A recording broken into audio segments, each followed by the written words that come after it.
The goal for today is to create a world for Scarfy to walk around in. And I'm going to use a technique called tile map, which is an old one, very well established, very efficient way to create large terrains through which your characters can move. Now, RayLib does not have its own tile map editor, at least not yet, as this is being recorded.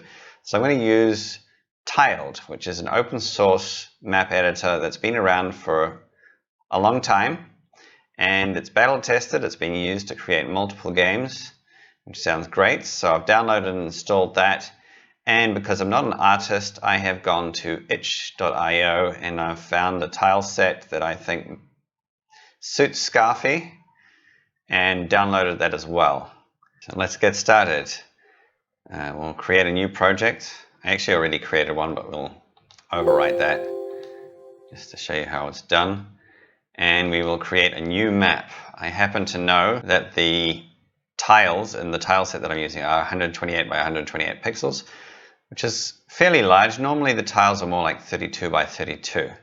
But in this case, the larger tiles suit Scarfy quite well.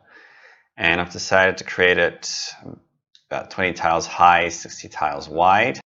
That all looks good. And what I'd like to do is I'll start with the background and do layer by layer forwards. So let's add an image layer, which is going to be the sky, because the furthest away thing that you can see is the sky. And we click on that. We'll set the parallax factor to 0. What the parallax factor is it allows you to move different layers at different speeds to give a 3D-ish effect. In the case of the sky should not move around as we're moving around. So now what we want to do is, I think I'll center the sky in the screen here. Should zoom in a little bit. Add repeat X, although you will never see this. The sky is going to fill the entire screen. As Scarfy's moving around, you'll notice that it remains in the same place. Next layer. So now the next furthest away thing that you can see are the mountains. Let's add a layer called mountains.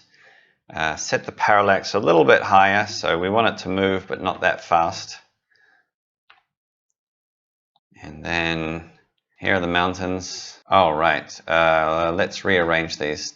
So we put the sky behind the mountains. That looks better. Oh, we'll move the individual layers around this later.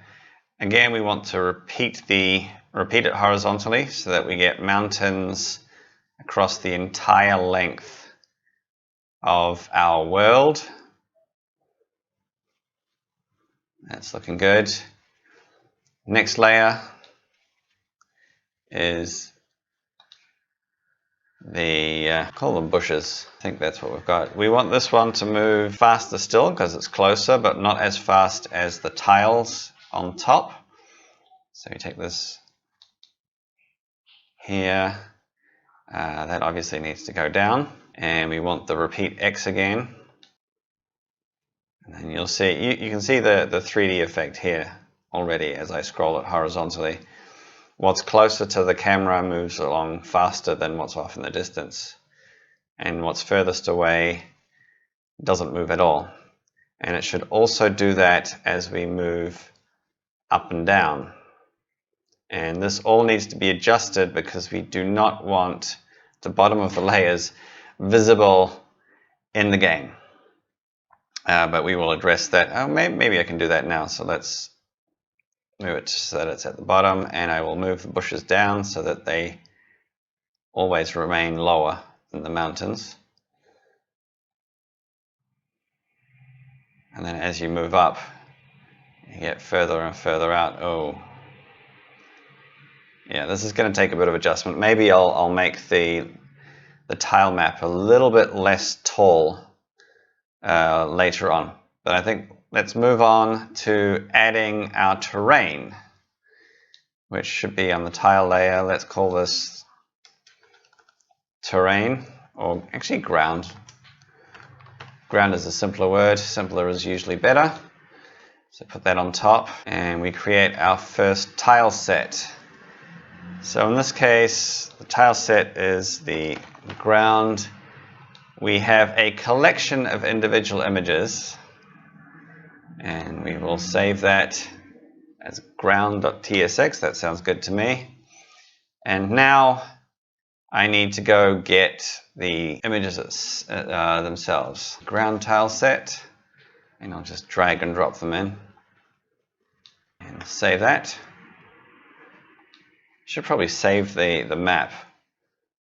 I'll call this level 1 just because we need a name. And you'll see here we have our ground tiles. So let's start drawing. Should go all the way off to the left. Start in the left corner. Actually, maybe off to the left we'll have a big abyss. Let's take that away. Just have it so if you go off to the left, then you go off into nowhere. And from there, yeah, I should zoom in a little bit.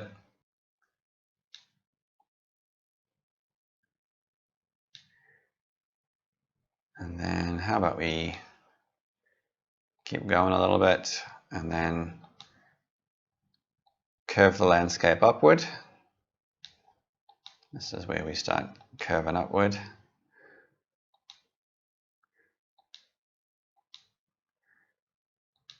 That's far enough up the hill. Make it look a little bit nicer.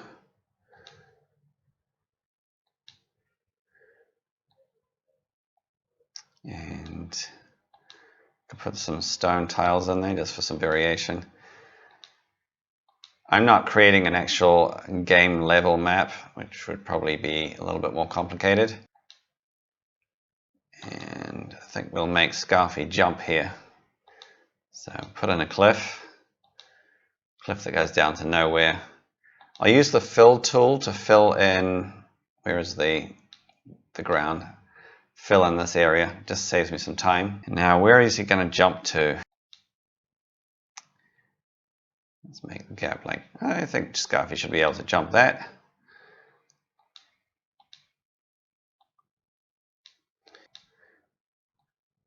Go off horizontally again. Seeing as we have all this space up here, should also have an area that's sort of floating up above. So you can jump up.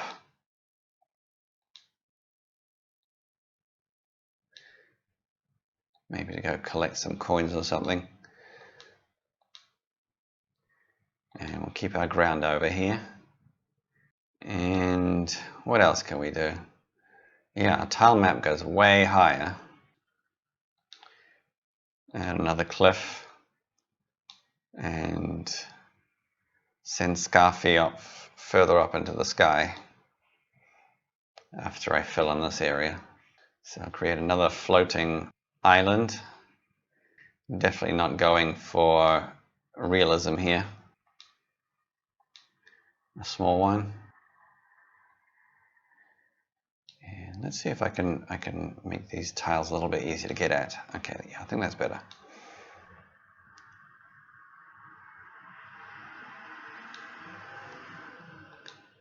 And here we can maybe let them go up even further.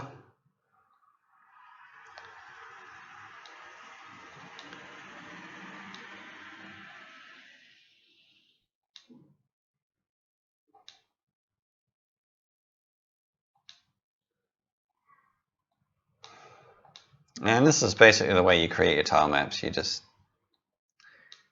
get to draw them rather than write them in code, which is very nice. Instead of finishing this off, I will put some of the collision shapes in. So these tiles, we don't want Scarfy to fall through them. We want Scarfy to walk on them. And if he walks into a cliff, then he should hit the cliff and stop. So what we need to do is switch to the tiles, and then there's a thing here, tile collision editor, and then we can add shapes to this. So we'll do it rather roughly.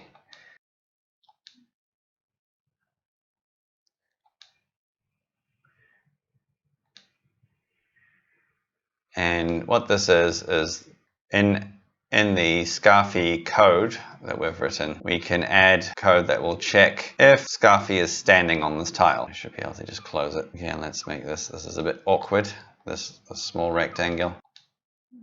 This needs to be corrected a little bit. This is not pixel perfect, but it should be good enough. And then I have to go through and basically do this for all of them. Some of them are quite easy, like this one, you can just tell it, create a bounding box around everything that's here because it's rectangular. So the same thing with these ones. They're all the full rectangle. This one I can probably do that as well. Just say create a bounding box that's close enough. Actually, no, let's not do that. Follow the shape a little bit more closely. And then I need to edit this to put this on the actual corner. And then, yes, I need to go through and do all of them like this, which I will save you the time of watching that because it's time consuming and rather boring to watch. Okay, here's the completed terrain for today. So we start down here, we've got some trees and shrubs in the background. And Scarfy can move over here where he's to start to jump and go further and further up. You can see the parallax effect working as you go up and as you move across. And then this is the highest point. And then we get to the end of the level here. So I think that's good enough for our little challenge. Well, that's all I have time for today. So next time I will import some code and write code to be able to import this tile map into our Scarfy program and hopefully get Scarfy walking around in it. That means we need a camera to follow Scarfy around because this terrain is bigger than the screen. And we need some collision detection so that Scarfy can walk on the ground instead of fall through it. Anyway, that's for next time, so I will see you then.